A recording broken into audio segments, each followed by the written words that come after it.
High dear student, কেমন আছো সবাই? আশা করি অনেক ভালো আছো। আমি আবারও চলে এলাম, শুভ আচার্য, সহকারী শিক্ষক, child care school and college. আমি আজকে আলোচনা করব অষ্টম শ্রেণীর ইংলিশ সেকেন্ড পেপার সাবজেক্টটা নিয়ে। গত দুইটা পর্বে আলোচনা করেছিলাম ন্যারেশন নিয়ে। সো ন্যারেশনের 2 পর্ব শেষ করে আমরা আজকে আলোচনার বিষয় হচ্ছে ইম্পারেটিভ সেন্টেন্স। তোমরা জানো গত দুইটা পর্বে আমরা অ্যাসার্টিভ আর ইন্টারোগেটিভ সেন্টেন্স নিয়ে আলোচনা করেছিলাম। তো তারই ধারাবাহিকতায় আজকে আমরা ইম্পারেটিভ সেন্টেন্স নিয়ে আলোচনা করব। সো ইম্পারেটিভ সেন্টেন্স কাকে বলে, আগে আমাদেরকে এই বিষয়টা জানতে হবে। তো আমরা যদি বলি যে ইম্পারেটিভ সেন্টেন্স কাকে বলে, ধরো কেউ কাউকে যদি আদেশ করে, উপদেশ দেয় বা কোনো কিছু নিয়ে রিকোয়েস্ট করে, অর্থাৎ ইংলিশে যাকে বলে যে রিকোয়েস্ট, অ্যাডভাইস, অর্ডার। তো কোনো বাক্যের মাধ্যমে যদি আমরা এটা বুঝতে পারি যে কেউ কাউকে আদেশ দিচ্ছে, উপদেশ দিচ্ছে বা অনুরোধ করছে, এরকম কিছু আমরা বুঝতে পারি, তাহলে সেটা হবে ইম্পারেটিভ সেন্টেন্স। আর ইম্পারেটিভ সেন্টেন্স নিয়ে আমরা ন্যারেশনের যে ডাইরেক্ট স্পিচ, ওইখান থেকে ইনডাইরেক্ট স্পিচে যাব। তা আমরা আগেই তোমাদের সাথে আলোচনা করেছিলাম এই দুইটা বিষয় নিয়ে। এটা হচ্ছে আমাদের রিপোর্টিং স্পিচ, এটা হচ্ছে রিপোর্টেড স্পিচ। আর বার্বটা হচ্ছে রিপোর্টিং বার্ব, আর এটা হচ্ছে রিপোর্টেড বার্ব। তো এটা তোমরা ভালো করে জানো। তো রিপোর্টিং স্পিচ আর রিপোর্টেড স্পিচ আমরা যখন অ্যাসারেটিভ আর ইন্টারোগেটিভ সেন্টেন্স নিয়ে আলোচনা করেছিলাম, তখন টেন্স অনুসারে কিছু আমরা পরিবর্তন করেছিলাম। তো এখানে তোমাদেরকে খুশির একটা সংবাদ বা কথা বলা যায়, এখানে টেন্সের পরিবর্তনটা দরকার নাই। আমরা ওই আদেশ, উপদেশ, অনুরোধের উপর ভিত্তি করে আমরা কাজটা করতে থাকবো। তো দেখো, যে বিষয়টা নিয়ে আমরা আগেও আমি তোমাদেরকে বলেছিলাম যে আমরা আগে রুলসটা শিখবো না, আগে আমরা প্র্যাকটিক্যাল করব, তারপরে সেই অনুযায়ী রুলসটা আমি তোমাদেরকে দেখাবো। তো তারই ধারাবাহিকতা আজকেও আমরা ঠিক একইভাবে করব ইম্পারেটিভ সেন্টেন্স নিয়ে। তো তাহলে তোমরা জানো ইম্পারেটিভ সেন্টেন্স কি? আদেশ, উপদেশ, অনুরোধ, রাইট? আচ্ছা, রিকোয়েস্ট মানে কি?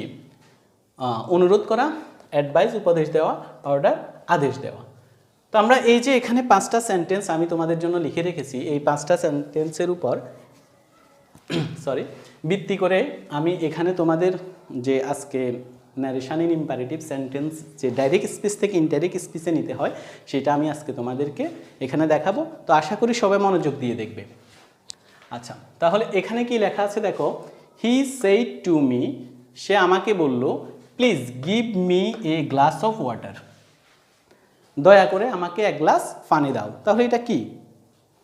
নিশ্চয়ই এটা হচ্ছে রিকোয়েস্ট। এখানে রিকোয়েস্ট করছে। তাছাড়াও এখানে বোঝা যায় এখানে যে প্লিজ আছে, আমরা প্লিজ কখন ব্যবহার করি? যখন কাউকে রিকোয়েস্ট করি কোনো কিছুর জন্য, তখনই প্লিজ ব্যবহার করি। তো তাহলে আমরা যখন, আমি আজকে আবারও আগের মতো আগে করে ফেলি, তারপরে তোমাদেরকে আমি রুলস নিয়ে কথা বলবো। হি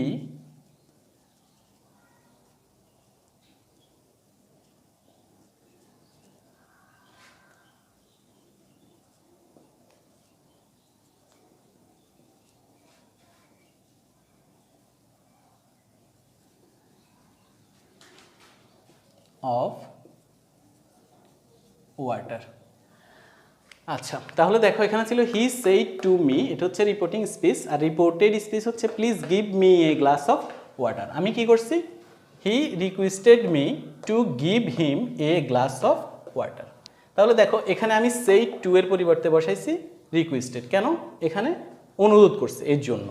তাহলে আমরা বুঝতে পারছি যে যদি অনুরোধ করে তাহলে বসবে রিকোয়েস্ট।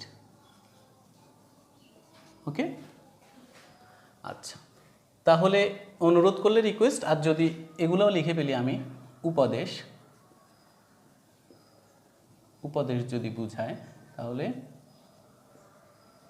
অ্যাডভাইস, আর যদি আদেশ বুঝায় তাহলে অর্ডার। আচ্ছা, এরপরে দেখো কমা আর ইনভাইটেড কমা উঠাই দিয়ে আমি এখানে টু বসাইছি। তাহলে আমাদের দ্বিতীয় সূত্র যেটা, এখানে আমরা 1 নম্বরে লিখি, কমা আর ইনভাইটেড কমা উঠে গিয়ে এখানে বসবে টু। কোন সেন্টেন্সে? ইম্পারেটিভ সেন্টেন্সে। আচ্ছা, তাহলে আমরা আগে যখন অ্যাসারেটিভ আর ইন্টারোগেটিভ করছিলাম, অ্যাসারেটিভ আর ইন্টারোগেটিভ করতে গেলে কমা ইনভাইটেড কমা উঠে গিয়ে কি বসেছি? দ্যাট। এবার বসবে কি? টু। তাহলে আমরা টু বসাবো এখানে, রাইট। এরপরে যে কাজটা করতে হবে সেটা হচ্ছে বার্বটা আগে বসবে। তাহলে 2 নম্বরে আমরা লিখতে পারি বার্ব, টু এর পরে বসবে, এটাও লিখতে পারি বসে। আচ্ছা, তাহলে হি রিকোয়েস্টেড মি টু গিভ। এবার দেখো এখানে আছে মি। মি মানে আমরা আগে শিখছিলাম মি মানে হচ্ছে কি পাস্ট পারসন, আর পাস্ট পারসন থাকলে পরিবর্তন হবে কি কিসের মাধ্যমে?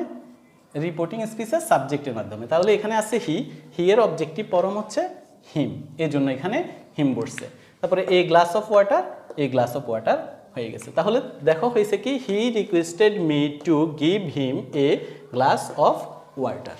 ওকে, এটা ছিল রিকোয়েস্টের একটা। তো আমরা বলছিলাম যে তিনটা থাকবে, রিকোয়েস্ট, অ্যাডভাইস, অর্ডার। আরও আছে যে প্রপোজ করতে পারে, ওইটা আমরা পরে আলোচনা করতেছি। সেটা হচ্ছে দ্বিতীয় যেটা, father said to the boy, বাবা তার বাবা বালকটিকে বলল অলওয়েজ স্পিক দ্য ট্রুথ, সবসময় সত্যি কথা বলবে। তাহলে আমরা এখানে এটাও আবার করে ফেলি। দেখো father said to the, always সবসময় সত্যি কথা বলবে, এটা কি বোঝায়? অ্যাডভাইস। তো আমরা কি বলছি? অ্যাডভাইস মানে উপদেশ হলে অ্যাডভাইস বসবে। Advised the boy. এবার আমি কি বলছি? কমা ইনভার্টেড কমা উঠে গিয়ে কি বসবে? টু বসবে। এরপরে বসবে বার্বের টু, এরপরে বসে বার্বটা টু এর পরে বসবে। তাহলে বার্ব এখানে কি? স্পিক। আচ্ছা, একটা কথা আমি বলিনি, এখানে কিন্তু তোমাদের জন্য সহজ বিষয় টেন্স তোমাদেরকে দেখতে হবে না, তোমরা টেন্স ছাড়াই করতে পারবে ইম্পারেটিভ সেন্টেন্সটা, ঠিক আছে? ওকে, দেন আমরা এখানে লিখবো স্পিক। বার্বেরও কোনো পরিবর্তন হচ্ছে না, স্পিক দ্য ট্রুথ, এই দ্য ট্রুথটা লিখবো অলওয়েজ। তাহলে দেখো এখানে স্পিক দ্য ট্রুথ আমরা লিখছি, আর অলওয়েজটা পেছনে। তাহলে হয়েছে কি?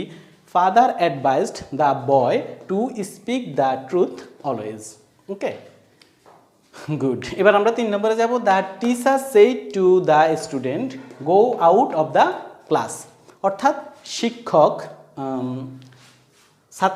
ছাত্রকে বলল গো আউট অফ দ্য, মানে ক্লাস থেকে তুমি বের হয়ে যাও। তো এটা কি আদেশ না উপদেশ না অনুরোধ?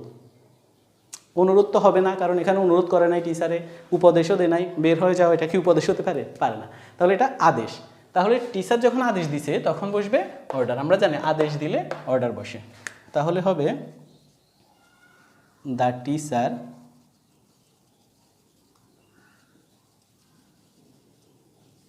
Ordered the student. এবার কমা ইনভার্টেড কমা উঠে গিয়ে কি বসবে? টু বসবে। এরপরে আমাদের হচ্ছে কি বার্বটা আসবে, বার্ব এখানে গো। তাহলে the teacher order the student to go, এখানে গো যেভাবে আছে O UT out of the class. Okay, তাহলে এই তিনটা আমরা করলাম। যে জিনিসটা বুঝলাম সেটা হচ্ছে অনুরোধ, উপদেশ আর আদেশ। এই তিনটা আদেশ, উপদেশ, অনুরোধের মাধ্যমে আমরা তিনটা শেষ করলাম।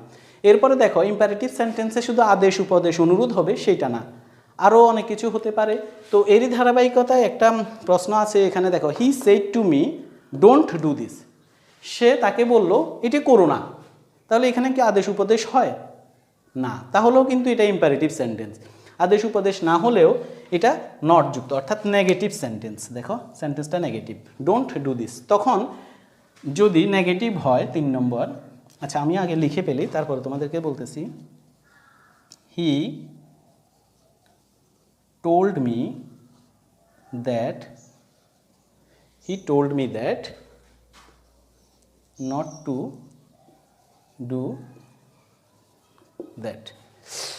আচ্ছা খেয়াল করো, এখানে কিন্তু হি সেড টু মি জায়গাতে আমি হি টোল্ড মি লিখছি। যেহেতু এখানে আদেশ, উপদেশ, অনুরোধ কোনোটাই হয় না, এজন্য আমি কি লিখছি? Told me. আচ্ছা তোমরা খেয়াল রাখবা, যদি আদেশ, উপদেশ, অনুরোধ, আদেশ উপদেশ অনুরোধ না হয় তাহলে টোল্ড মি ব্যবহার করতে পারো সেড টু এর পরিবর্তে। এটা অ্যাসার্টিভ সেন্টেন্স অনুসারে। আর এখানে মেইন থিম যেটা, কমা ইনভার্টেড কমা উঠে গিয়ে এখানে দ্যাট বসছে। কেন দ্যাট বসছে? কারণ এটা যেহেতু এখানে টোল্ড মি, আদেশ উপদেশ অনুরোধ করে নাই, এই জন্য আমরা এখানে দ্যাট বসাইছি। আর বিশেষ করে যেটা সেটা হচ্ছে নেগেটিভ সেন্টেন্সের কারণে এখানে নট টু বসছে। তাহলে আমরা লিখতে পারি হয় তাহলে নট টু বসবে প্রথমে, ঠিক আছে? এই জন্য আমরা নেগেটিভ সেন্টেন্সের কারণে নট টু বসাইছি। বা ডু জায়গায় ডু বসছে, নট টু বসছে, ডু জায়গায় ডু বসছে। এবার দিস থাকলে দ্যাট হবে। তাহলে আমরা আরেকটা পাইলাম যে দিস থাকলে দ্যাট বসবে, ঠিক আছে? ওকে, এবার নেক্সট আমরা যেটা করব সেটা হচ্ছে he said to me let us go out for a walk. সে আমাকে বলল চলো আমরা হাঁটতে যাই। তাহলে সে আমাকে বলল, এটা কি রিকোয়েস্ট করছে না আদেশ দিছে না উপদেশ দিছে? এটা কিন্তু ইম্পারেটিভ সেন্টেন্স, আদেশ উপদেশ অনুরোধ হয় নাই। সে এখানে আমাকে কি প্রপোজ করছে যাওয়ার জন্য। তাহলে এখানে আমরা প্রপোজড ব্যবহার করতে পারি, সাজেস্ট, প্রপোজড। তাহলে আমরা যে কাজটা করব এখানে দেখো, হি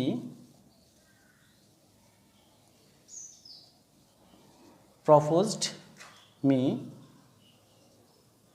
তাহলে দেখো এখানে কি বসবে, কমা ইনভার্টেড কমা উঠে গিয়ে দ্যাট বসবে, যেহেতু এটা রিকোয়েস্ট অ্যাডভাইস অর্ডার নয় এই জন্য। He proposed me that we should go out walk।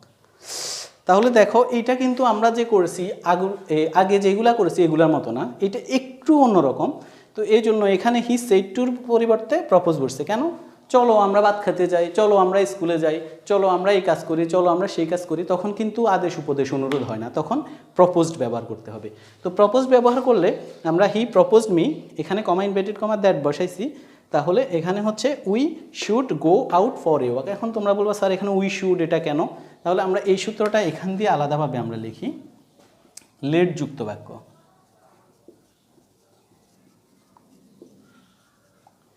বাক্য হলে তখন কি হবে?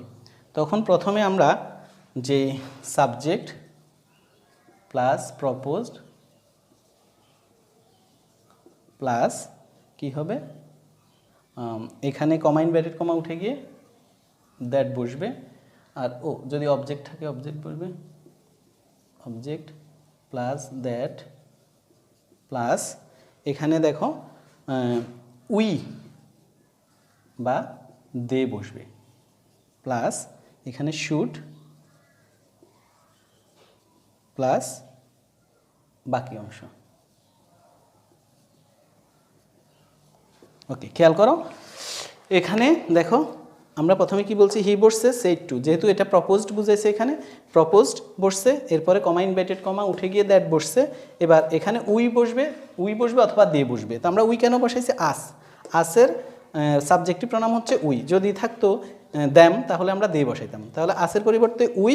এবার শুড, একটা শুড বসাইতে হবে, এটা সূত্রের জন্য পরে আমরা এখানে শুড বসাইছি, এরপরে গো আউট পরে ওয়াক, এটা যেভাবে আছে এই বসাই দিছি।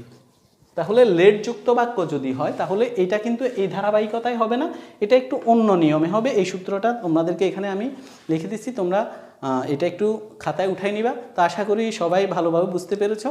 তো আমরা আরও পরবর্তী যে পর্ব অর্থাৎ পার্ট 4-এ তোমাদের যে অবজেক্টিভ আর এক্সক্লেমেটরি ওই দুইটা নিয়ে আমরা আস্তে আস্তে আলোচনা করার চেষ্টা করব। তো আজকে এই পর্যন্ত, সবাই ভালো থাকবে, সুস্থ থাকবে।